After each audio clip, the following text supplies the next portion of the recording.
You're listening to Your Moment of Hope. Here's your host, Billy Peterson. Today, you and I will look at God's promises, part 2. His promises rest on who He is, not on who you are, not on who I am. And that gives me hope that God is going to take care of it because He's true to His word and His promises. Let's jump in.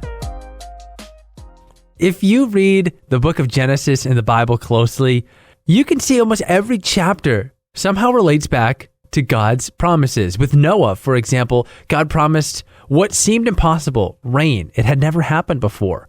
And Noah was to faithfully build the ark in preparation for it simply because God said it would happen.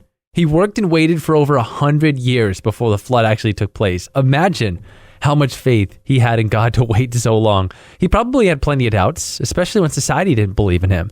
But he rested in the word of God, and he chose to trust that if God promised something, then it will happen. Abraham and Sarah waited 25 years for the promise that God made to them to come to pass. Thankfully, God's promises and their fulfillment is reliant on who God is, not on who you and I are. And that is exactly why we can trust the things He's promised to us are true. They might not happen how we imagine or expect, but just because they seem impossible doesn't mean they aren't true. Hope you enjoyed that deeper look into God's promises. If there's something else you want explored, maybe a little bit deeper, maybe you could do another 1, 2, 3, 4-part series on a topic that's close to your heart right now. But next time, you and I are going to talk about growth. It's always worth it, but are you and I willing to actually do the hard work?